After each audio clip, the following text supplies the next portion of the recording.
चलिए ठीक है, स्टार्ट करते हैं। C plus plus classes and data abstraction, ये आउटलाइन है।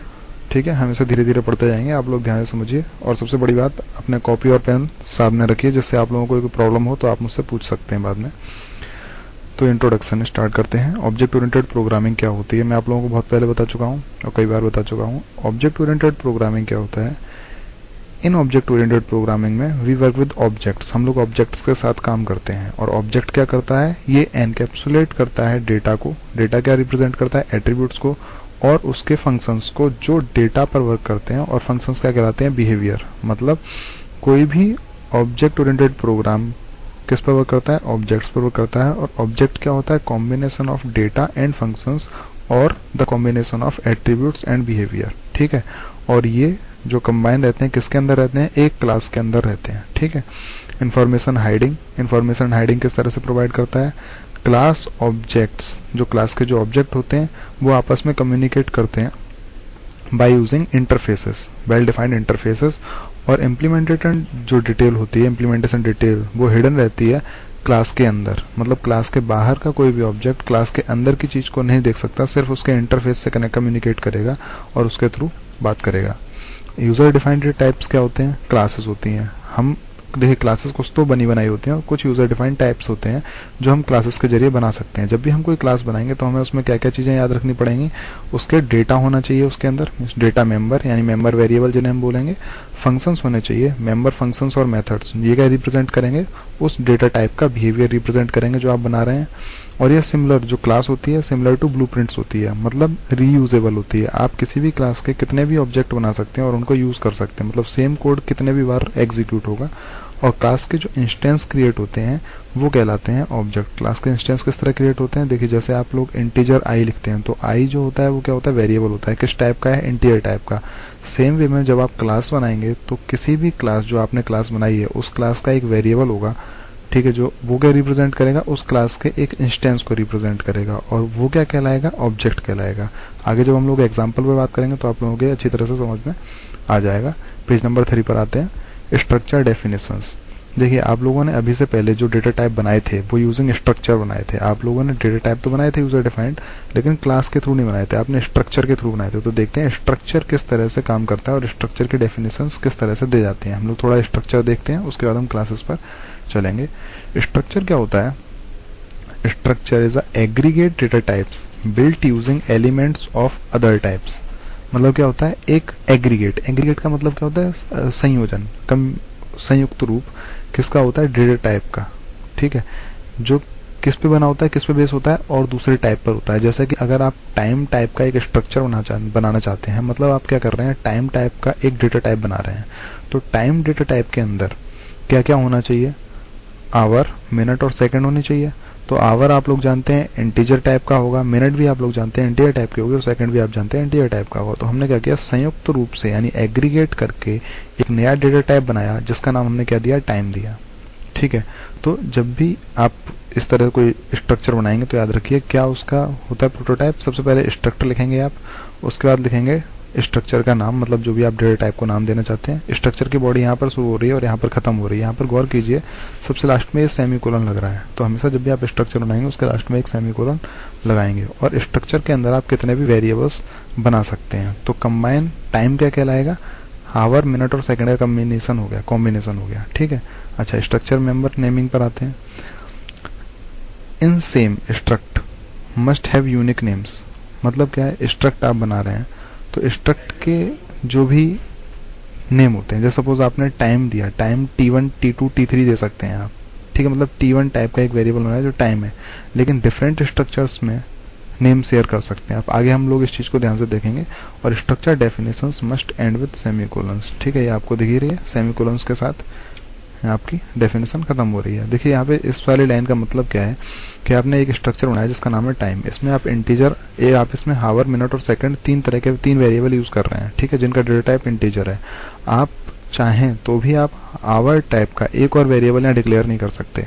ठीक है, और ये कोई बहुत बड़ी बात नहीं है, मतलब ये आप खुद ही समझ सकते हैं कि आवर टाइप के, आवर नाम के दो वेरिएबल आप नहीं डिफाइन कर सकते हैं। लेकिन अगर आप दो स्ट्रक्चर्स बना रहे हैं, जैसे सपोज स्ट्रक्चर टाइम बनाया और एक और कोई स्ट्रक्चर बना रहे हैं, कुछ भी हो सकता है, तो उसके अंदर आप आवर नाम का वेरिएबल यूज कर सकते हैं।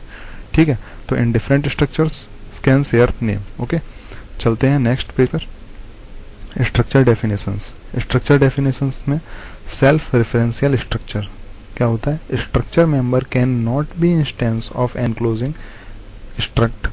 Structure member can be pointer to instance of enclosing struct self referential structure और used for link list, queues, stacks and trees. इसमें क्या होता है, जो स्ट्रक्चर का मेंबर होता है, ठीक है, ये इंस्टेंस नहीं होगा किसी एनक्लोजिंग स्ट्रक्ट का। ठीक है, देखिए अभी हम इन चीज़ों को आगे अच्छी तरह से समझ लेंगे, बस इन चीज़ों को ध्यान में रखिए, आगे देखते हैं। स्ट्रक्ट डेफिनेशन क्या होती है? Create new data type use to declare variables. ठीक है, structure variable declare like variables of other types. मतलब आप क्या कर रहे हैं, जैसे आप पहले इंटीजर आई करते थे, ठीक है, बिल्कुल सेम वे में जब आपने अपना खुद का एक डेटा टाइप बनाया है, एक खुद का एक स्ट्रक्चर बनाया है, तो स्ट्रक्चर वेरिएबल्स को भी आप बिल्कुल उसी तरह से डिक्लेयर करेंगे जिस तरह से आप किसी और वेरिएबल के टाइप को डिक्लेयर करते थे। जैसे हमने पिछली बार टाइम टाइप का एक ऑब्जेक्ट बनाया, मतलब हमने टाइम टाइप का एक डेटा टाइप बनाया था, तो आप बिल्कुल सेम वे में जिस तरह आप इंटीजर वेरिएबल नेम लिखते थे, बिल्कुल ऐसे ही टाइम वेरिएबल नेम की array, time variable pointer variable, time reference, ठीक, बिल्कुल आप सेम वे में यूज कर सकते हैं। ठीक, नेक्स्ट पेज पर आते हैं। अगर समझ में आ गया हो तो कोई प्रॉब्लम होगी तो आप मुझसे पूछ सकते हैं मेरे फोरम पर। Accessing structure member. अब आपको स्ट्रक्चर के मेंबर, देखिए पहले बात तो स्ट्रक्चर क्या है और स्ट्रक्चर के मेंबर क्या है। स्ट्रक्चर आपको समझ में आया था यहाँ पर, देखिए ये है स्ट्रक्चर टाइम, ठीक है। स्ट्रक्चर के मेंबर कौन कौन से हैं? आवर, मिनट और सेकंड, मतलब उसके अंदर आप जो भी वेरिएबल यूज करेंगे, ठीक है, वो सभी उसके क्या होंगे? मेंबर होंगे। ठीक है, तो आते हैं, तो आप कैसे एक्सेस करेंगे? सपोज अगर टाइम का आवर आप यूज करना चाहते हैं तो कैसे यूज करेंगे? By using dot operator. ठीक है, for structure and class member, अगर क्लास मेंबर भी होता है तो भी आप डॉट यूज करके करते हैं। क्लासेस हम बाद में समझेंगे, पहले हम पूरी तरह से स्ट्रक्चर पर कंसंट्रेट होते हैं।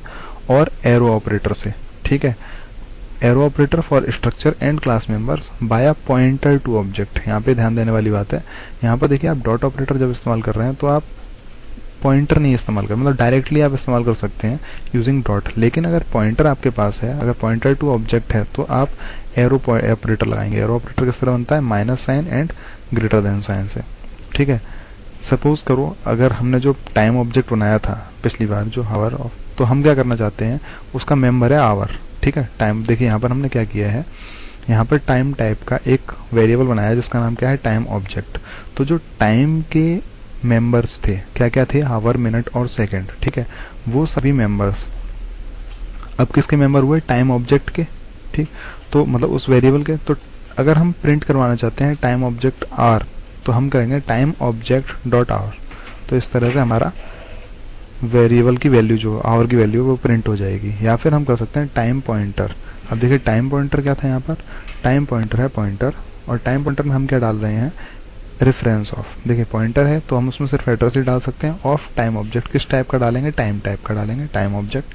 ठीक है, फिर हम प्रिंट करवाते हैं टाइम पॉइंटर का आवर। अब देखिए यहाँ पर क्या है?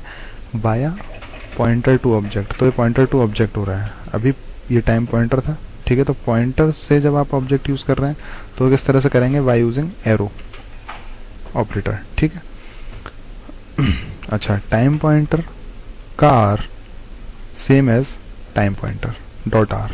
ओके, ये बात तो आपको समझ में आती होगी, सी प्लस प्लस में थोड़ा सा भी नॉलेज है। ठीक है, पैरेंथेसिस रिक्वायर्ड। क्यों पैरेंथेसिस रिक्वायर्ड है? क्योंकि ये इसके पास लोअर प्रेसिडेंस है। ठीक है, इसलिए पैरेंथेसिस रिक्वायर्ड है। तो सबसे पहले ये चलेगा, जब ये चलेगा तो ये क्या लेकर आएगा? Reference of time, then hour calculate होगा। ओके, नेक्स्ट पेज पर आते हैं। Implementing user defined type time with a struct. अब हम लोग टाइम को खुद से इम्प्लीमेंट करेंगे। देखिए क्या किया हमने? Default structures passed by value, pass structure. Okay, एक काम करते हैं, हमने जो पहले सीखा उसको हम खुद से एग्जीक्यूट करवा के देख लेते हैं। ठीक है, उसके लिए आप लोगों को क्या करना पड़ेगा? सी आपको ऑन करनी पड़ेगी। देखिए हम सी ऑन कर दें, मैंने Borland C plus plus use किया, आप चाहे जो सी यूज़ कर सकते हैं। हम सेम चीज़ को खुद से रन करा के देखेंगे जिससे हमें क्लियरली समझ में आए।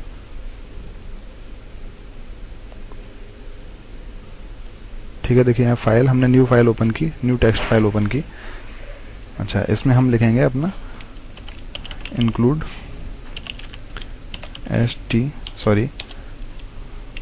IOSTREAM stream डॉट h, और इसके बाद स्टार्ट करते हैं अपना एक स्ट्रक्ट बनाते हैं struct with the name time. Okay, यहाँ से स्ट्रक्चर की बॉडी स्टार्ट हुई और यहाँ पर स्टॉप होगी। याद रखिए जब भी स्ट्रक्चर की बॉडी स्टॉप होगी तो उसके बाद सेमीकोलन होगा। हमने स्ट्रक्चर बनाया, उसके 3 मेंबर वेरिएबल दिए हमने, क्या क्या, एक इंटीजर टाइप का आवर वेरिएबल है और एक इंटीजर टाइप का मिनट वेरिएबल है और एक इंटीजर टाइप का सेकंड वेरिएबल है। आप खुद से चाहे ट्राई कर सकते हैं, बेटर होगा आप खुद से ट्राई करें। मैं आपको इसलिए चला के दिखा रहा हूँ जिससे आप लोगों को प्रॉपर समझ में आए। तो इससे हमारा क्या है, एक स्ट्रक्चर बना टाइम टाइप का, वो आप पहले समझ चुके हैं। अब देखते हैं यहाँ पर हम मेन फंक्शन हमने लिखा वॉइड मेन फंक्शन के अंदर हम सिर्फ प्रिंट करवाएंगे आर की वैल्यू, लेकिन उससे पहले हमें सेट करनी पड़ेगी। तो सबसे पहले जिस तरह से हम इंटीजर टाइप के वेरिएबल बनाते थे, बिल्कुल ऐसे हम टाइम टाइप का वेरिएबल बनाएंगे। टाइम ऑब्जेक्ट, हमने टाइम ऑब्जेक्ट वेरिएबल बनाया, ठीक है। अभी जब हम टाइम ऑब्जेक्ट वेरिएबल बनाया तो हम करवाते हैं सी आउट। ओके, क्या प्रिंट करवाएं, time object dot what R. Okay, जब हम time object dot R print कराते हैं तो कायदे से time object dot R print होना चाहिए लास्ट में। अच्छा, इसको रन करा के देखते हैं। इसको पहले सेव करते हैं, सेव एज, मैंने इसको नाम दिया first CPP dot CPP। Okay, तो इस C++ टाइप के प्रोग्राम में सेव हो गया, नाम यहाँ पर लिखा हुआ आ रहा है। आप लोग इसको रन करा सकते हैं भाई। सबसे पहले डीबग कराते हैं। ओके, इसको हम रन कराते हैं, डायरेक्ट रन कराया, ये रन हो रहा है, डिपेंडेंसी चेक हो रही है, रन हो गया।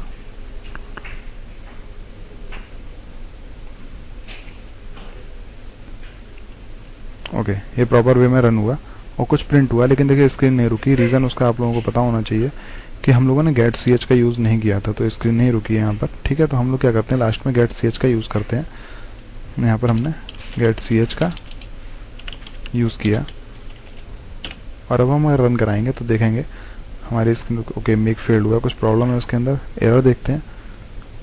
Okay, get ch is undefined function. Reason बहुत क्लियर है, आप लोगों को पता होना चाहिए कि हमने इसके अंदर इंक्लूड नहीं किया है conio dot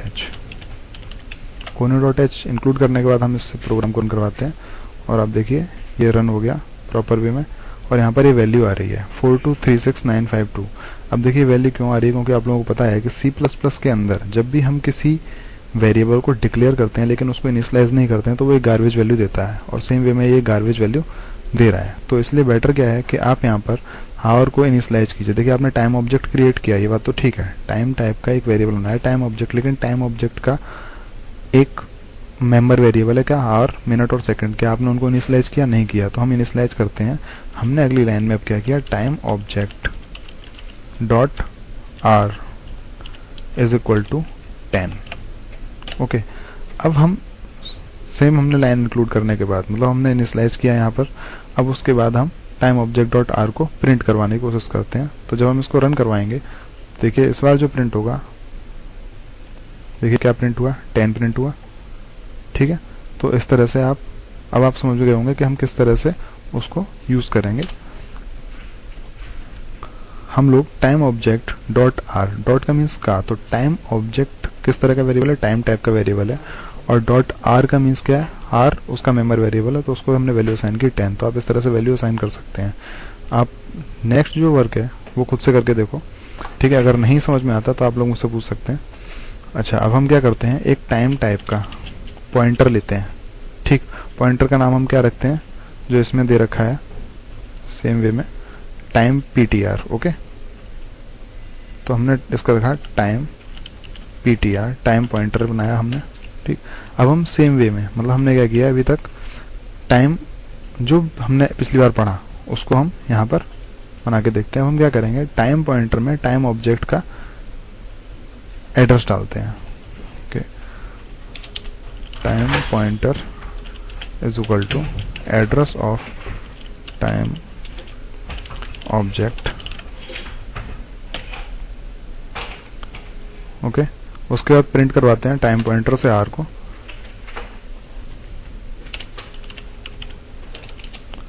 C out time pointer this R. यहाँ देखिए आप एरो वेरिएबल का एरो पॉइंटर का यूज करेंगे, सॉरी एरो ऑपरेटर का यूज करेंगे, क्योंकि आप किसके थ्रू एक्सेस करना चाह रहे हैं। टाइम पॉइंटर क्या है, एक पॉइंटर है, ठीक है, जबकि टाइम ऑब्जेक्ट क्या था, एक वेरिएबल था। अगर वेरिएबल से यूज कर रहे हैं किसी मेंबर फंक्शन तो डॉट से, अगर आप पॉइंटर से यूज कर रहे हैं तो यूजिंग एरो ऑपरेटर। ओके, अब हम इसको रन करा के देखते हैं। इसको 2 टाइम्स 10 प्रिंट करना चाहिए। देखते हैं हमारा आउटपुट सही आ रहा है या नहीं आ रहा है। देखिए अगर आउटपुट आया 2 टाइम्स 10 प्रिंट हुआ है, ठीक है। तो जब 2 टाइम्स 10 प्रिंट हो रहा है तो यानी हमारा जो प्रेडिक्शन था वो एकदम सही है, करेक्ट है। तो अब आप लोगों को समझ में आ गया होगा। अच्छा ये काम करते हैं, अगर हम जानबूझकर यहाँ पर एक एरर डालते हैं, ठीक है, यहाँ पे हमने डॉट किया जबकि ऐसा नहीं होना चाहिए। अब देखते हैं जरा क्या आता है। देखिए मेक फेल्ड हुई। तो आप लोगों को समझ में आ गया होगा कि किस तरह से आप पॉइंटर से यूज करेंगे स्ट्रक्चर के वेरिएबल्स को, मेंबर वेरिएबल्स को, और किस तरह से आप विदाउट पॉइंटर मतलब मींस डायरेक्ट वेरिएबल से किस तरह से यूज करेंगे, ठीक है। देखिए यहाँ पर एरर भी दे रहा है, क्या दे रहा है, time pointer is assigned a value that is never used or structure required on left side of dot or pointer. Okay, इस लाइन में एरर है तो आप लोग समझ गए होंगे। तो इसलिए हम इसको क्या करते हैं, ये करते हैं और इसके बाद आप जब उसको रन कराएंगे तो एकदम सही आउटपुट ये देगा जैसा हम लोगों ने सोचा था। तो इस तरह से हम ये देखिए, ठीक है। तो आप लोगों को समझ में आ गया होगा मेरे ख्याल से। आगे चलते हैं। अब देखिए, अब यूजर डिफाइंड टाइप टाइम हम लोग बना ही चुके हैं, ठीक है। Default structures passed by value. अब हम क्या करेंगे, जब भी अभी हमने इम्प्लीमेंट किया खुद से अपना टाइम टाइप का वेरिएबल, तो ये सी स्टाइल स्ट्रक्चर था, ठीक है, क्या नो इंटरफेस। अगर हम कोई चेंज करते हैं, ठीक है, तो all programme using that structure must change accordingly, ठीक है। मतलब हमने अगर स्ट्रक्चर के अंदर कोई चेंजेस किए तो फाइनली जो भी हम जहां भी हम स्ट्रक्चर का यूज कर रहे थे सभी जगह पर चेंज हो जाएगा, ठीक है, जो होना भी चाहिए। Can not print as unit, ठीक है, मतलब ऐसे एज ए यूनिट नहीं प्रिंट हो सकता। Must print format member by member, okay, like this. Can not compare in entirely, must compare member by member. These are not the big issues, ठीक है, आप इसको छोड़ सकते हैं। तो यहाँ पे मेरे ख्याल से आप लोग समझ ही चुके होंगे, मैंने आपको समझा ही दिया है, ठीक है। यहाँ पर देखिए क्या कर रहे हैं ये, एक बार देखते हैं इसको। देखिए हम ये चीज़ तो हम बना चुके हैं, इन चीज़ों को आप भूल जाइए, इन चीज़ों की हमें ज़रूरत नहीं है। यहाँ पर हमने स्ट्रक्चर टाइम टाइप का स्ट्रक्चर बनाया था, ठीक है, यहाँ पर स्ट्रक्चर को एंड किया था। अब यहाँ पर उन्होंने 2 फंक्शन बनाए हैं, 2 ग्लोबल फंक्शन बनाए हैं। प्रोटोटाइप ऑफ फंक्शन है वॉइड प्रिंट यूनिवर्सल और प्रिंट स्टैंडर्ड, ठीक है। इसके अंदर ये क्या पास करवा रहे हैं, टाइम को पास करवा रहे हैं एज अ रेफरेंस, ठीक है। तो मेन फंक्शन के अंदर उन्होंने क्या किया, टाइम टाइप का एक वेरिएबल बनाया और डिनर टाइम डॉट आवर को 18 दिया, मिनट को 30 दिया और सेकंड को 0 दिया। प्रिंट आउट करवाया समथिंग और प्रिंट यूनिवर्सल के उन्होंने डिनर टाइम पास किया। तो देखिए प्रिंट यूनिवर्सल के उन्होंने डिनर टाइम पास किया और डिनर टाइम किस टाइप का है, डिनर टाइम क्या है, टाइम टाइप का एक वेरिएबल है, ठीक है। तो जब ये पास होगा तो ये देखिए प्रिंट यूनिवर्सल के अंदर जाएगा, जो है प्रिंट यूनिवर्सल लिखा हुआ है वो इधर है। तो देखिए यहाँ पर क्या होगा कि वो जो आया था वेरिएबल उसको किसने कैच किया, टी ने कैच किया। तो अब जो भी काम चलेगा वो किसके अंदर चलेगा, टी में चलेगा।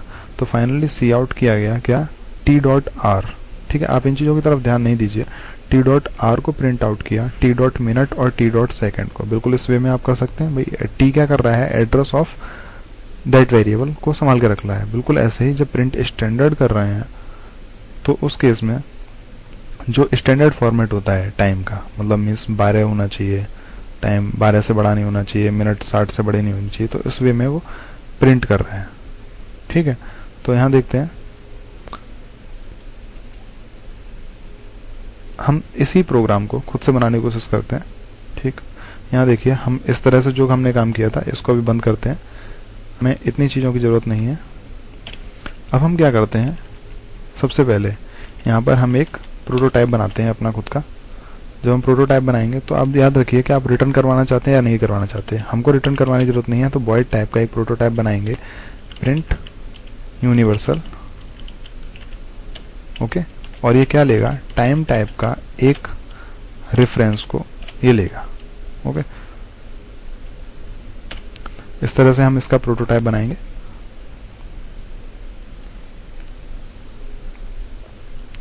ओके, थोड़ा सा चेंज है इसमें, हम कांस्टेंट टाइप का टाइम, और जो एक एड्रेस रेफरेंस को लेगा। और एक और फंक्शन बनाएंगे void प्रिंट स्टैंडर्ड, जो कांस्टेंट टाइप के टाइम के रेफरेंस को लेगा। अब हम इन फंक्शंस की डेफिनेशन नीचे लिख सकते हैं। सबसे पहले हम इन फंक्शंस की डेफिनेशन लिखेंगे। तो void टाइप रिटर्न करने वाला एक फंक्शन है, फंक्शन का नाम है प्रिंट स्टैंडर्ड। ओके, ये क्या करता है, टाइम टाइप का एक वेरिएबल लेता है, उसको टी में स्टोर करके रखता है।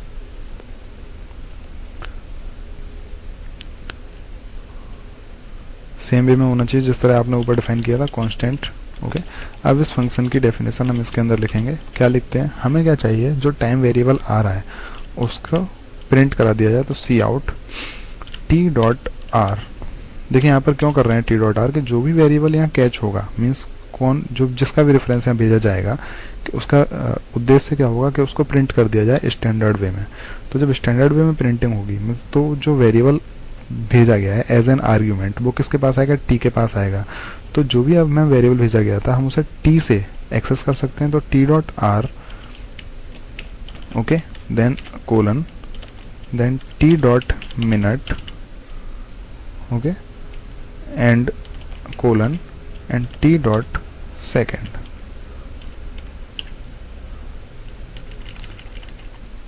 इस तरह से। और जब हम यहाँ पे डबल कोट लगाना पड़ेगा आपको, और डबल कोट के बाद एक एक स्पेस दे दीजिए, तो जिससे एक एक स्पेस भी वो प्रिंट करेगा। तो इस तरह से हमारा प्रिंट स्टैंडर्ड का काम खत्म हो गया। ठीक है, अब हम करते हैं void प्रिंट यूनिवर्सल।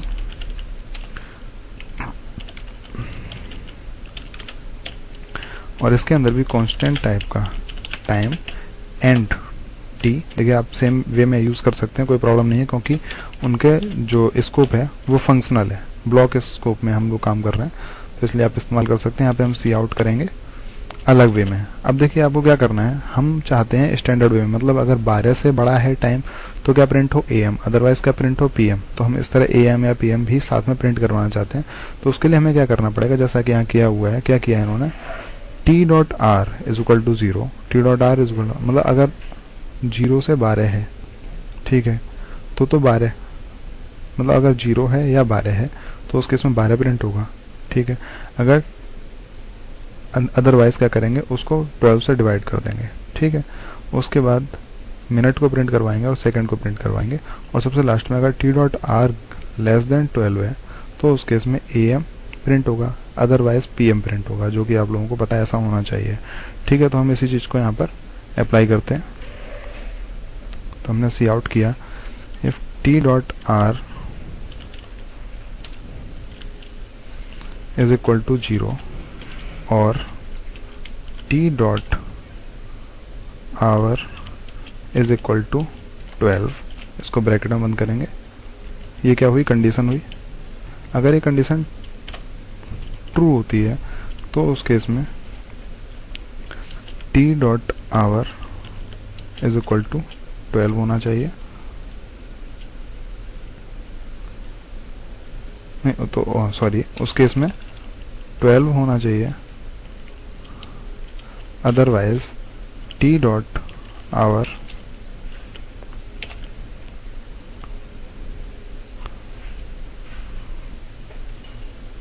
परसेंट 12 होना चाहिए।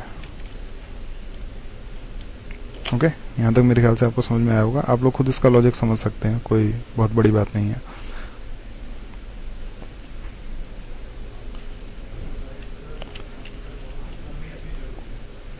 ओके, तो देखिए क्या होगा कि अगर 0 है तो उस केस में 12 प्रिंट कर देगा, अगर 12 है तो उस केस में भी 12 प्रिंट कर देगा।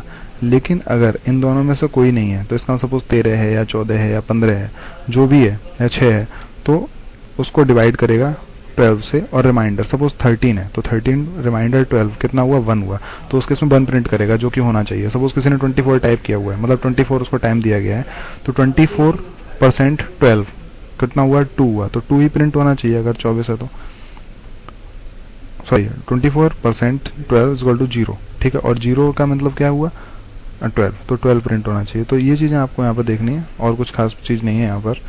इसके बाद कोलन लगाया, मिनट को एज इट इज़ प्रिंट करवा देंगे, t.minut एंड सेम वे में t.second प्रिंट करवा देंगे।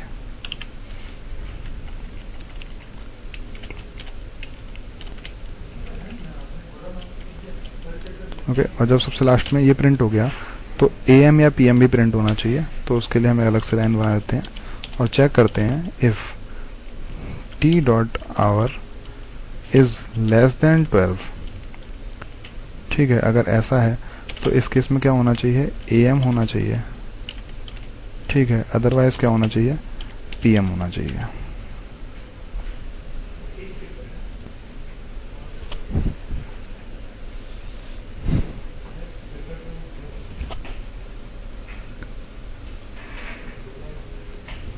इसको ब्रैकेट के अंदर बंद करते हैं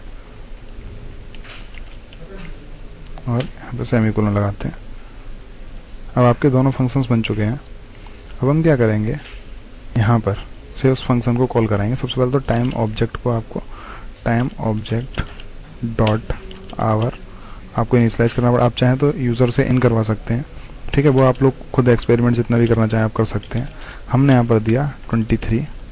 okay, and time object dot minute is equal to 34, कुछ भी दे सकते हैं आपकी जो मर्जी करे। And time object dot second is equal to 23। Okay, अब आप लोग इसको सेव कीजिए और इसको सेव करते समय इसका नाम बदलिए second CPP dot CPP SECOND। Okay, save किया हमने इसको। अब हम इसको रन कराते हैं। ओके, में एक फील्ड आ रहा है, देखते हैं किधर में एक फील्ड है। ओके, यहाँ पे गलत लिख गया, सिर्फ कांस्टेंट होगा CONST। रन कराते हैं। देखिए, रन करते समय इसने ये आउटपुट दिया। उसका रीज़न क्या है कि हम लोगों ने उसे इनिशियलाइज किया लेकिन हम लोगों ने कहीं पे भी कॉल नहीं करवाया। तो हम कॉल करवाते हैं प्रिंट स्टैंडर्ड STANDARD स्टैंडर्ड। क्या पास करेंगे हम इसके अंदर, टाइम ऑब्जेक्ट पास करेंगे। टाइम ऑब्जेक्ट, देखिए हम यहाँ पर कोई भी हावर मिनट सेकंड पास नहीं कर रहे। देखिए एक्चुअली क्या हो रहा है, 3 वेरिएबल पास हो रहे हैं ना, लेकिन हम सिर्फ क्या कर रहे हैं, एक वेरिएबल पास कर रहे हैं। ठीक है, और वो ऑटोमेटिकली उनके रेफरेंस से उन वेरिएबल्स की वैल्यू को ले लेगा। ठीक है, यूनिवर्सल सेम यहाँ पर भी टाइम ऑब्जेक्ट पास करेंगे। इसको सेव करते हैं। यहाँ पे देखिए न्यू लाइन भी होनी चाहिए, नहीं तो आप लोगों को समझ में नहीं आएगा। तो यहाँ पर एक न्यू लाइन एंटर करवा दी और बाकी कहीं भी करवाने की जरूरत नहीं है। तो मतलब जो पहली लाइन प्रिंट होगी वो स्टैंडर्ड टाइप की होगी, जो भी देंगे वैसे एज इट इज़ प्रिंट हो जाएगा। और जो लास्ट वाली होगी वो AM PM के अकॉर्डिंग प्रिंट होनी चाहिए। देखते हैं इसको रन करवाने के बाद। देखिए क्या आउटपुट आ रहा है, 23, 34, 23। ओके, लेकिन 23 का मतलब अगर देखिए 23 है तो इसका मतलब क्या है, रात के 11 बज के समथिंग मिनट के बाद, तो वही 11:34 और PM है। ठीक है, तो आप लोगों को समझ में आ गया होगा। आप लोग उसको वेल लुक कर सकते हैं। ठीक है, by using spaces and something else. ठीक है, आगे आप जितना चाहें उतना एक्सपेरिमेंट्स कर सकते हैं। तो आप समझ ही गए होंगे इस तरह की चीज़। अगर नहीं समझ में आता तो आप लोग मुझसे पूछ सकते हैं बिना किसी प्रॉब्लम के। ठीक, अच्छा देखते हैं आगे। आप लोगों को इतना समझ में अगर आता है तो हम लोग आगे चलते हैं। अब देखिए आपको यहाँ समझ में आ गया होगा कॉल बाय रेफरेंस जो हो रहा है। ठीक है, देखिए एक्चुअली क्या हो रहा है, रेफरेंस पास हो रहा है। तो जब रेफरेंस पास हो रहा है तो उसके वेरिएबल्स को हम ऑटोमेटिकली कॉल कर देते हैं। तो ये तो जो तरीका था, ये जो यूजिंग स्ट्रक्चर जो था, आपने क्या किया था, यहाँ स्ट्रक्ट यूज़ किया था। तो यूजिंग स्ट्रक्चर हम क्या करते हैं, सी में वेरिएबल्स बनाते हैं। लेकिन आप देखिए जब हम सी में वेरिएबल बनाते हैं, सी में अपना खुद का न्यू टाइप डेटा टाइप बनाया, तो हम इसके अंदर आवर मिनट सेकंड तो ठीक है, लेकिन आप इसका बिहेवियर डिफाइन कर सकते हैं, नहीं कर सकते। आप इसके अंदर फंक्शंस नहीं बना सकते। आप जब भी बनाएंगे तो डेटा टाइप बनेगा, लेकिन with the combination of basic data type बनेगा। अगर आप चाहें कि इसके बिहेवियर भी डिफाइन कर दें तो नहीं हो सकते। ठीक है ना, तो बिहेवियर भी डिफाइन करने हैं। तो इसलिए C++ में एक नया कंसेप्ट आया, उसको हम लोग बोलते हैं क्लास। ठीक है, तो हम सेम काम करेंगे। हमने क्या किया था, अभी टाइम डिफाइन किया था यूजिंग स्ट्रक्चर। ठीक ठीक है, जो सी का तरीका है। लेकिन जो C++ में वेक्टर वे है वो क्या है, एब्स्ट्रैक्ट डेटा टाइप किससे डिफाइन किए जा सकते हैं, यूजिंग क्लास। तो हम क्लास से टाइम टाइप का एब्स्ट्रैक्ट डेटा टाइप खुद से बनाएंगे। तो देखिए क्लासेस क्या होती हैं, क्लासेस मॉडल करती हैं ऑब्जेक्ट्स को, मीन्स क्लासेस के जरिए हम ऑब्जेक्ट बिल्डिंग करते हैं। ऑब्जेक्ट क्या होता है, group of data member and member functions, group of attributes and behaviour, ये हम पहले भी कई बार सुन चुके हैं। ये डिफाइंड यूजिंग कीवर्ड क्लास, जब भी हम कोई क्लास बनाते हैं तो सबसे पहले एक कीवर्ड यूज करते हैं क्लास, देन क्लास नेम, ठीक है, उसके बाद क्लास की बॉडी। सेम वे में जैसे स्ट्रक्चर में क्या करते थे, सबसे पहले स्ट्रक्चर नेम और उसके बाद स्ट्रक्चर की बॉडी। इसके मेंबर फंक्शंस क्या होते हैं, मेथड्स होते हैं। मेथड्स क्या होते हैं, जो आप लोग जो लॉजिक लगाते थे ना, जो भी हम फंक्शंस बनाते थे, सेम वे में फंक्शंस होते हैं, लेकिन वो फंक्शंस कहाँ लिखे जाते हैं, क्लास के अंदर लिखे जाते हैं, ठीक है। और ये कब इन्वोक होते हैं, मतलब कभी एग्जीक्यूट होते हैं इन रेस्पॉन्स टू मैसेजेस, जैसे जैसे इनके पास मैसेज आते हैं, लेकिन मैसेज किधर से आएगा, सेम डेटा मेंबर उसी क्लास के ऑब्जेक्ट से आएगा, ठीक है। जब वो ऑब्जेक्ट उस फंक्शन को इन्वोक करना चाहेगा तब वो मेथड एग्जीक्यूट होगा। अब हम जब देखेंगे, जब भी हम मेंबर बनाएंगे क्लास के, तो 3 टाइप के मेंबर होते हैं, एक्सेस स्पेसिफायर्स जिनको बोलते हैं। तो एक्सेस स्पेसिफायर्स क्या करते हैं, कंस्ट्रेंट अप्लाई करते हैं, मतलब एक नियम बनाते हैं कि कौन कौन उस ऑब्जेक्ट को जो आप बना रहे हैं। देखिए आप क्या क्या बनाएंगे, आप 2 चीज बनाएंगे, डेटा बनाएंगे, डेटा मेंबर बनाएंगे और मेंबर फंक्शंस बनाएंगे। तो जो डेटा मेंबर है और मेंबर फंक्शन है उसको कोई भी यूज कर सकता है, लेकिन अगर आप चाहते हैं कि उसको रिस्ट्रिक्ट करें, सिर्फ कुछ ही लोग यूज कर पाए, तो उसके लिए आपको एक्सेस स्पेसिफायर्स का यूज करना पड़ेगा। तो 3 तरह के एक्सेस स्पेसिफायर्स होते हैं, पब्लिक, प्राइवेट और प्रोटेक्टेड। पब्लिक जैसा आप लोगों को नाम से लग रहा है, accessible whenever object of class in scope, ठीक है, जब भी क्लास का ऑब्जेक्ट होगा, ठीक है, स्कोप के अंदर, तो वो यूज कर सकता है अपने पब्लिक मेंबर्स को, ठीक है। प्राइवेट होगा तो सिर्फ member functions of class, class के जो मेंबर फंक्शंस होंगे, मतलब समझ रहे हैं, डेटा नहीं यूज करेगा कौन। देखिए ये मेंबर फंक्शन होते हैं, मेंबर फंक्शन मींस क्या, फंक्शन, मतलब अगर फंक्शन के अंदर से फंक्शन के लिए कॉल आ रही है दूसरे फंक्शन के लिए, ठीक है, तो उस केस में वो यूज कर सकते हैं। या फिर ये जो आपने डेटा टाइप्स यानी एट्रीब्यूट्स, डेटा मेंबर्स अगर आपने प्राइवेट डिक्लेयर किए हैं, तो क्लास के अंदर जो फंक्शन होगा वही उन डेटा मेंबर्स को यूज कर सकता है। और प्रोटेक्टेड होता है फाइनली, ठीक है, हम प्रोटेक्टेड के बारे में आगे देख लेंगे। आगे चलते हैं पेज नंबर 11 पर, कंस्ट्रक्टर फंक्शन। अब देखिए कंस्ट्रक्टर फंक्शंस क्या होते हैं। अभी कंस्ट्रक्टर का जो कंसेप्ट है और डी कंस्ट्रक्टर का कंसेप्ट है, ये ऑब्जेक्ट ओरिएंटेड प्रोग्रामिंग में ही है, ठीक। कंस्ट्रक्टर फंक्शन क्या होता है कि स्पेशल मेंबर फंक्शन होता है। ये क्या हम इस्तेमाल कर सकते हैं, डेटा मेंबर्स को इनिशियलाइज करने के लिए यूज करते हैं। सेम नेम एज क्लास, जो भी आप फंक्शन बनाएंगे, कंस्ट्रक्टर फंक्शन जो होता है उसका नाम बिल्कुल सेम होता है जो क्लास का है। जैसे सपोज अगर हम टाइम टाइप का एक क्लास बनाते हैं तो उसका जो कंस्ट्रक्टर होगा वो भी टाइम नाम से ही होगा, ठीक है। बस वो फंक्शन के जो ब्रेसेस होते हैं उनको साथ में लिए हुए होगा, और वो क्या काम करेगा, जो टाइम के एट्रीब्यूट्स होंगे यानी डेटा मेंबर होंगे, कौन कौन से होंगे, आवर, मिनट और सेकंड होंगे, उनको इनिशियलाइज करने का काम करेगा, ठीक है।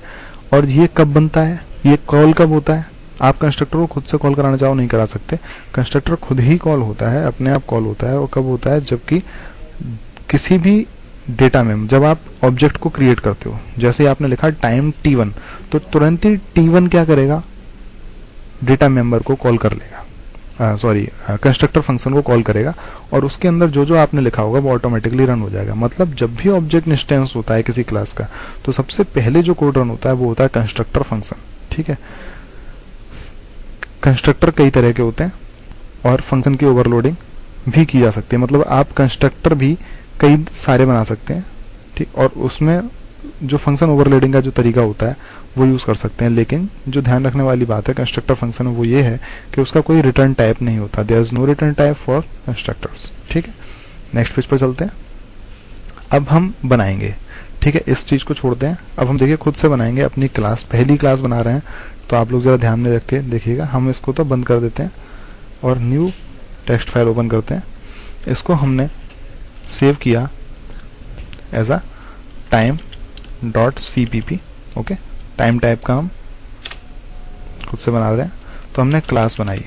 देखिए क्लास के लिए क्या करना पड़ेगा, आपको क्लास नाम देना पड़ेगा। सबसे पहले आप क्या कीवर्ड करें इस्तेमाल करेंगे, क्लास कीवर्ड यूज करेंगे। क्लास का नाम आप टाइम देना चाहते हैं, आप इस तरह से इस्तेमाल करेंगे। क्लास की बॉडी इस तरह से ऑफ होती है। अब इसके अंदर आपको 2 चीज़ें लिखनी है। क्या क्या लिखनी है, एक तो डेटा मेंबर और दूसरा मेंबर फंक्शन। तो सबसे पहले हम डेटा मेंबर लिखते हैं। हमें पता है इंटीजर टाइप का क्या होगा, आवर होगा। ओके, ये एक हुआ। अगला इंटीजर टाइप का मिनट होगी, ये दूसरा हुआ। और अगला इंटीजर टाइप का सेकंड होगा, ये तीसरा होगा। तो टोटल 3 डेटा मेंबर्स हम लोगों ने बना दिए क्लास के अंदर, ठीक है। अच्छा, अगर आप इसके ऊपर देखिए, हमने कोई एक्सेस स्पेसिफायर नहीं दिया, लेकिन बाय डिफॉल्ट पब्लिक स्पेसिफायर होता है, तो आप यहाँ पर पब्लिक स्पेसिफायर खुद से दे दीजिए अगर आप इनको पब्लिक रखना चाहते हैं, ठीक है। आप जब यूज़ करेंगे तो आपको धीरे धीरे समझ में आ जाएगा कि इनका इस्तेमाल क्या है। फिलहाल आप इन सभी को पब्लिक दे दीजिए। और याद रखिए, जब भी आप कोई क्लास बनाएंगे तो उसका कंस्ट्रक्टर जरूर बनाइए। और कंस्ट्रक्टर क्या होता है, एक फंक्शन होता है, ठीक है। अच्छा, आप एक चीज़ और ध्यान में रखिए, आप जब भी डेटा मेंबर्स बनाएं, जब भी आप कोई क्लास बना रहे हैं, उसका डेटा बना रहे हैं, तो उन डेटा मेंबर्स को प्राइवेट बनाइए, उन्हें कभी भी पब्लिकली डिफाइन मत कीजिए। लेकिन जब आप बिहेवियर्स डिफाइन कर रहे हैं, यानी कि फंक्शन मेंबर फंक्शंस बना रहे हैं, तो उस केस में आप उनको पब्लिक रखिए, जिससे कि वो बाहर से भी यूज किए जा सके, ठीक है। तो सबसे पहले जब भी आप फंक्शंस बनाएंगे किसी भी क्लास के, तो पहला फंक्शन क्या होगा, कंस्ट्रक्टर होगा। और कंस्ट्रक्टर का बिल्कुल सेम नाम होता है, ठीक है, और उसका कोई रिटर्न टाइप नहीं होता। ये चीज़ हमने पिछली बार सीखी थी।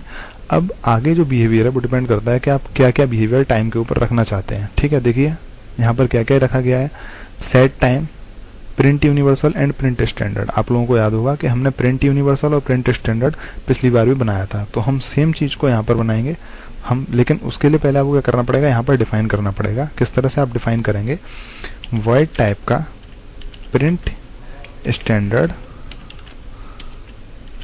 फंक्शन आप यूज़ कर रहे हैं, ठीक है। और इसके अंदर आपको कुछ भी रेफरेंस वगैरह देने की ज़रूरत नहीं है, जैसा कि हमने पिछली बार स्ट्रक्ट के केस में किया था। और वॉइड प्रिंट यूनिवर्सल, इसमें भी आपको कुछ भी पास करने की जरूरत नहीं है, क्योंकि आप कुछ पास करना ही नहीं चाहते हैं, ठीक है। और तीसरी चीज़ क्या है, देखिए प्रिंट तो तब होगा ना जब आप लेंगे इन्फॉर्मेशन को। तो जो लेने की जो होती है, मतलब आप क्या करेंगे, इन आवर, मिनट और सेकंड को वैल्यू देंगे, तो वो देने के लिए जो तरीका होता है दैट इज कॉल्ड सेट। तो हमेशा बेटर होता है कि आप सेट यूज करें, सेट टाइम, ठीक है। और सेट टाइम भी कुछ भी रिटर्न नहीं करेगा। अगर आप चाहें तो कुछ रिटर्न करवा सकते हैं, वैसे जनरली कुछ भी रिटर्न नहीं करवाया जाता, ठीक है। देखिए यहाँ पर भी कुछ रिटर्न नहीं करवाया गया, तो यहाँ पर हम वॉइड सेट टाइम, क्या क्या होगा इसके अंदर पास, इंटीजर, इंटीजर एंड इंटीजर, ठीक है। देखिए इनके अंदर कुछ भी क्यों पास नहीं हुआ वो आपको थोड़ी देर में समझ में आ जाएगा। तो इस तरह से हम लोगों ने एक क्लास डिफाइन कर ली। आपको क्लास समझ में आ गई, किस तरह से डिफाइन किया। देखिए क्लास कीवर्ड, क्लास का नेम, क्लास की बॉडी यहाँ से स्टार्ट हो रही है, यहाँ पर खत्म हो रही है, ठीक है। और जब भी आप क्लास बनाएंगे तो आप याद रखिए, जिस तरह से आप स्ट्रक्चर को सेमीकोलन से ऑफ करते हैं, तो बिल्कुल ऐसे ही क्लास को भी आप सेमीकोलन से बंद करेंगे, ठीक है। उसके बाद क्या होता है, डेटा मेंबर्स होते हैं, ओके, और फंक्शन, मेंबर फंक्शंस होते हैं,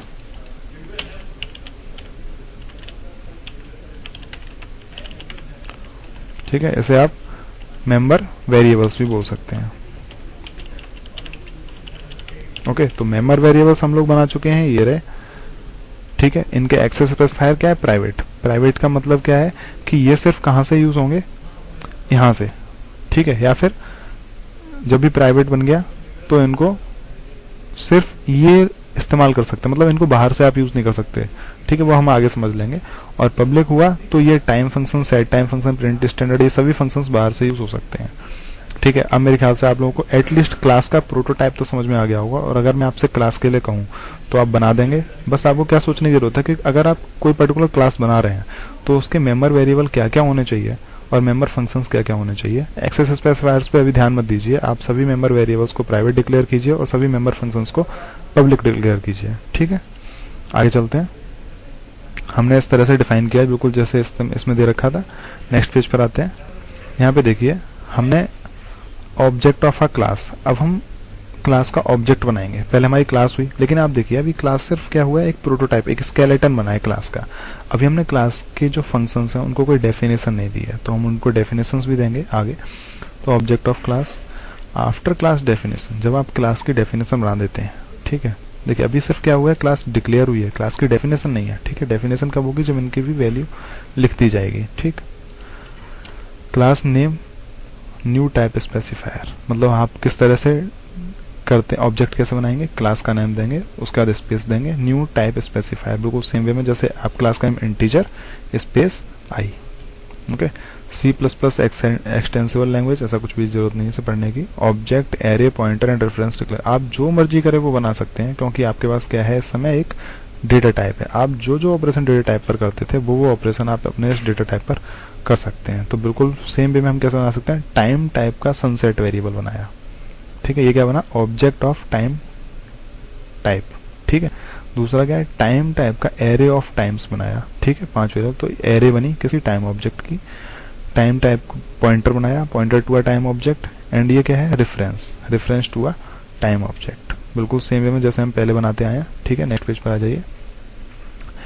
अब हमें क्या करना है, अब हमें मेंबर फंक्शंस को डिफाइन करना है, ठीक है। तो आप मेंबर फंक्शंस को क्लास के बाहर भी डिफाइन कर सकते हैं और मेंबर फंक्शंस को आप क्लास के अंदर भी डिफाइन कर सकते हैं। बेटर तरीका होता है कि आप उसको क्लास के बाहर डिफाइन करें, जिससे क्लास का स्केलेटन आपको एक बार में समझ में आ जाए। तो जब आप किसी भी मेंबर फंक्शन को क्लास के बाहर डिफाइन करते हैं तो उसके लिए आपको बाइनरी स्कोप रेजोल्यूशन ऑपरेटर, ये 2 कोलन्स, इसे बोलते हैं binary scope resolution operator, use करना पड़ता है। यह करता है, ये टाइज बांधता है मेंबर नेम को क्लास नेम से, ठीक है। Uniquely identify functions of particular class, इसमें एक तरफ क्लास लिखी होती है और एक तरफ फंक्शन लिखा होता है, तो इससे क्लास और फंक्शंस आपस में टाई होते हैं। Different classes can have member functions with the same name, बिल्कुल सेम केस जैसा कि आप स्ट्रक्चर के साथ था, उसमें भी आप सेम टाइप के मेंबर वेरिएबल्स को, मतलब सेम नेम के मेंबर वेरिएबल्स को अलग अलग स्ट्रक्चर्स में यूज कर सकते थे। बिल्कुल ऐसे ही आप एक ही फंक्शन को अलग अलग क्लासेस के अंदर यूज कर सकते हो, नेम सेम रहेगा, ठीक है। तो आप जब भी मेंबर फंक्शन को बाहर डिफाइन करेंगे क्लास के बाहर, तो उसे किस तरह से डिफाइन करेंगे, सबसे पहले return type of function, okay, then class name, scope resolution operator, and then function name brackets, and then member body, okay. आप यहाँ पे पब्लिक प्राइवेट कुछ भी नहीं लिखेंगे, ठीक है, आप बस रिटर्न टाइप, क्लास का नेम, रिजोल्यूशन ऑपरेटर और मेंबर फंक्शंस, ठीक।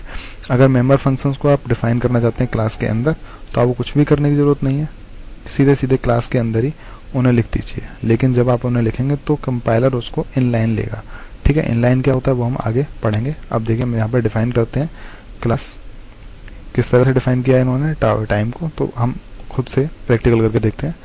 अब देखिए यहाँ पर आपको क्या करना है, अब हम डिफाइन करना चाहते हैं इन चारों को, ठीक है। ये चारों क्या है, आपके वेरिएबल्स हैं। तो देखिए डिफाइन करते हैं।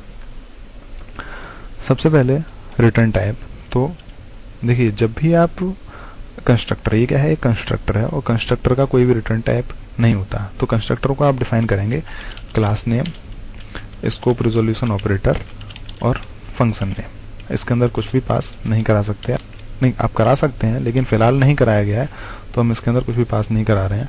आपको आवर, मिनट और सेकंड की वैल्यू डिफाइन करनी, मतलब क्यों होता है, देखिए आप लोगों ने पढ़ा था थोड़ी देर पहले कि कंस्ट्रक्टर क्यों होता है, to initialize the member variables. तो मेंबर वेरिएबल्स कौन कौन से हैं, आवर, मिनट एंड सेकंड।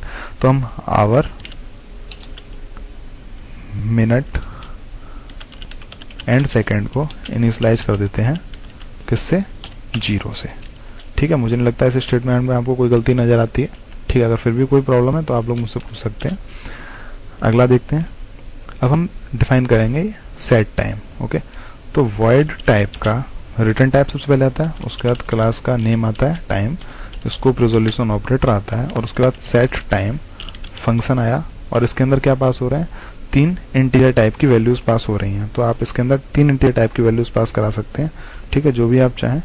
तो इंटीजर हमने लिया hour, comma integer minute, comma integer second, okay. इसकी बॉडी यहाँ पर लिखेंगे। तो सेट टाइम में आप क्या करेंगे, जो भी आवर, मिनट और सेकंड आए हैं उसे इनिशियलाइज कर दीजिए, जैसे hour is equal to h, minute is equal to m and second is equal to s, okay. अब इनिशियलाइज करते हैं प्रिंट स्टैंडर्ड को। तो वॉइड प्रिंट स्टैंडर्ड, ओके। इसके अंदर क्या क्या पास हो रहा है, कुछ भी पास नहीं हो रहा, तो कुछ भी पास करने की जरूरत नहीं है, प्रिंट स्टैंडर्ड होगा, तो क्या प्रिंट होगा, सी आउट, सेम जो पिछली बार हुआ था, क्या, आवर, मिनट, सेकंड। ओके, यहाँ पर देखिए आपको डॉट या कुछ भी रेजोल्यूशन ऑपरेटर इस तरह के कुछ भी इस्तेमाल करने की जरूरत नहीं है।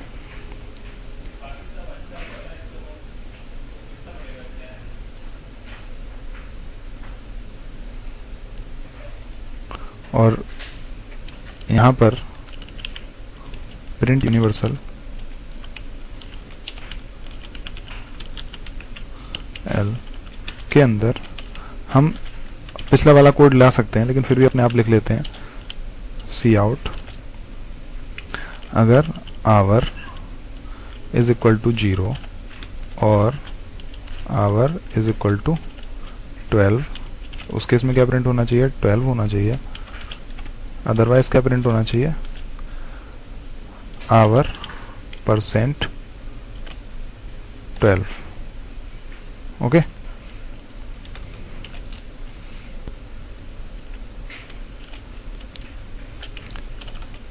उसके बाद कोलन,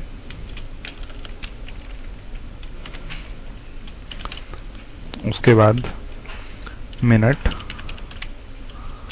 उसके बाद फिर से कोलन, फिर सेकंड। Okay, finish. अच्छा, ऊपर भी हमने छोटी सी गलती की, उसे सुधारते हैं। यहाँ पर आवर, मिनट और सेकंड के बीच में कोलन होना चाहिए, तो कोलन लगाते हैं।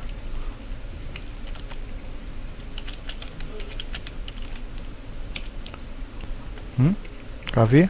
और सबसे लास्ट में AM और PM के लिए यहाँ पर क्या करेंगे हम, cout if hour is less than 12, okay, then it is AM, otherwise it is PM।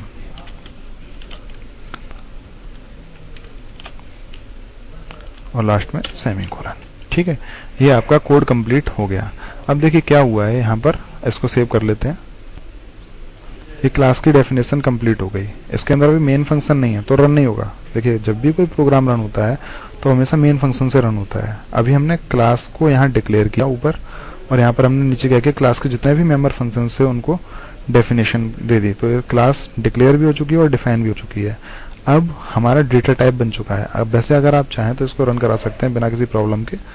देखते हैं इसमें क्या प्रॉब्लम आई है। अनडिफाइंड सिंबल, सी आउट, ओके, नो प्रॉब्लम। ये सिर्फ इसलिए दे रहा है क्योंकि हमने इसके अंदर कुछ भी इंपोर्ट नहीं किया। तो यहाँ इंक्लूड करते हैं iostream.h, और हम गेट ch का कहीं यूज़ नहीं कर रहे हैं तो इसलिए हमें बाकी यूज़ करने की ज़रूरत नहीं है। इसको अब रन कराते हैं। ओके, अगेन मेक फील्ड हुई है, देखते हैं आवर।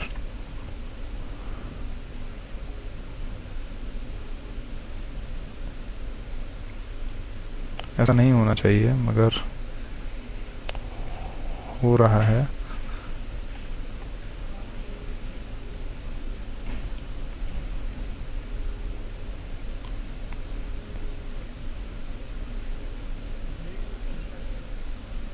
ओके, क्योंकि हमने क्या किया है यहाँ पर, देखिए वॉइड तो ठीक है लेकिन हमने क्लास का नाम नहीं लिखा, स्कोप रिजोल्यूशन ऑपरेटर नहीं लिखा, तो उसे लिंक करने में प्रॉब्लम हो रही है और इसलिए वो एरर दे रहा है।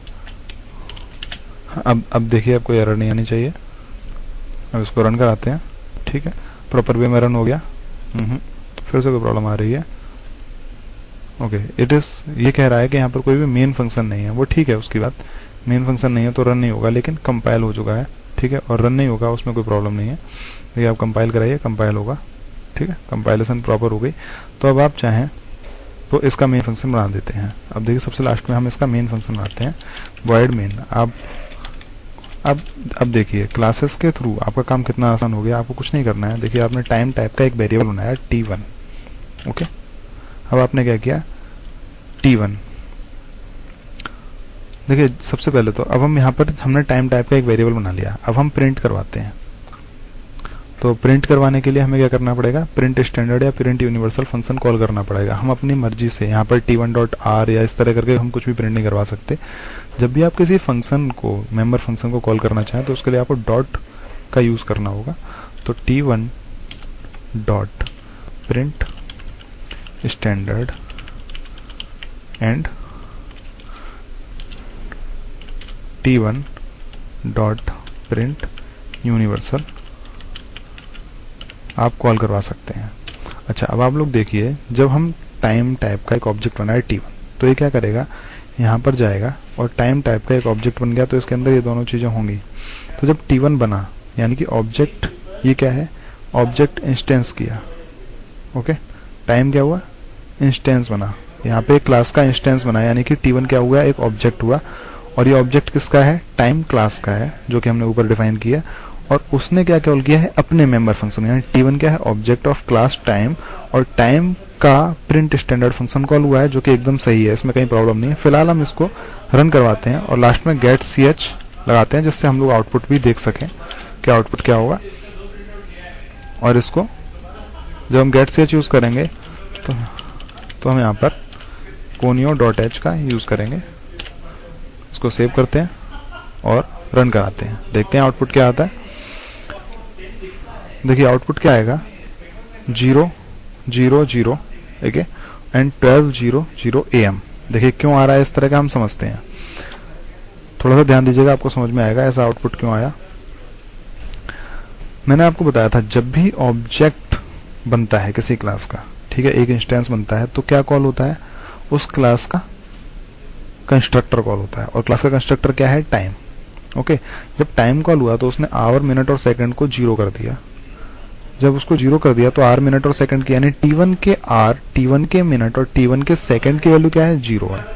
तो जब हमने t1 के थ्रू प्रिंट स्टैंडर्ड कॉल हुआ तो t1 का प्रिंट स्टैंडर्ड कॉल हुआ। ओके, तो t1 के आर, t1 के मिनट और t1 के सेकंड की वैल्यू कितने हैं, 0 0 0। तो सेम वे उसने 0 0 0 प्रिंट किया, और t1 के प्रिंट यूनिवर्सल में क्या गया, 0। तो क्योंकि r इज इक्वल टू 0 है तो उसके इसमें 12 प्रिंट हो गया, और मिनट 0 थी, सेकंड 0 थी, तो एज इट इज प्रिंट कर दिया, और r की वैल्यू क्योंकि 12 से कम है तो am प्रिंट कर दिया। अब आप लोगों को समझ में आ गया हो कि ऐसा क्यों हुआ, ठीक है, कंस्ट्रक्टर समझ में आ गया कब कॉल होता है। तो देखिए यहाँ क्या है, 0 0 0 12 0 am। ओके, अच्छा, अब क्या करते हैं, हम थोड़ा सा चेंज करते हैं। हमने एक और वेरिएबल बनाया t2, ओके, और t2 डॉट, अब हमने क्या किया,